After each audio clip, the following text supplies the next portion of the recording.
দীর্ঘ ১৫ বছর পর রাজশাহীতে বড় পরিসরে জামায়াতের এ কর্মী সম্মেলন। সকাল থেকেই খণ্ড খণ্ড মিছিল নিয়ে জামায়াতের নেতাকর্মীরা সম্মেলন স্থলে আসতে শুরু করেন। ৯টার আগেই কানায় পূর্ণ হয়ে যায় সমাবেশস্থল।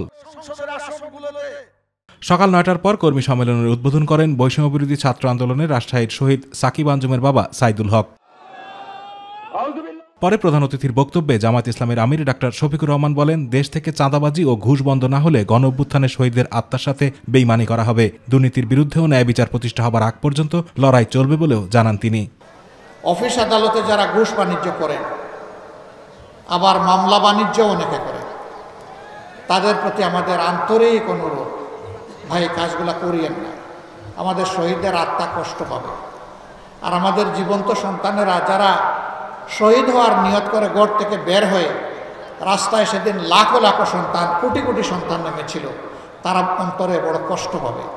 তাদেরকে কষ্ট দেবেন না, মেহেরবানি। আমির বলেন, দুঃশাসনমুক্ত মানবিক বাংলাদেশ গড়তে চায় জামায়াতে ইসলামী। দেশে আর কোনো ষড়যন্ত্র বাস্তবায়ন করতে দেওয়া হবে না বলেও মন্তব্য করেন ডক্টর শফিকুর রহমান। যতক্ষণ না ইনসাফ এই জমিনে কায়েম হয়, আর ইনসাফ কায়েমের গ্যারান্টি একমাত্র আল কোরআন দিতে পারে, আর কিছুই দিতে পারে।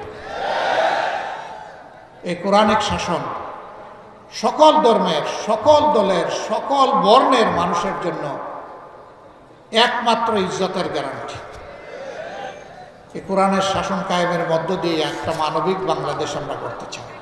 এদিকে সকালে বুড়িচং মডেল সরকারি প্রাথমিক বিদ্যালয় মাঠে আয়োজিত কর্মী সম্মেলনে প্রধান অতিথির বক্তব্যে জামায়াত ইসলামীর কেন্দ্রীয় সহকারী সেক্রেটারি জেনারেল মাওলানা মোহাম্মদ শাহজাহান বলেন, আসন্ন জাতীয় নির্বাচনের আগে শেখ হাসিনার বিচার করতে হবে। জাতীয় একটি নির্বাচনের পূর্বে শেখ হাসিনার বিচার করতে হবে।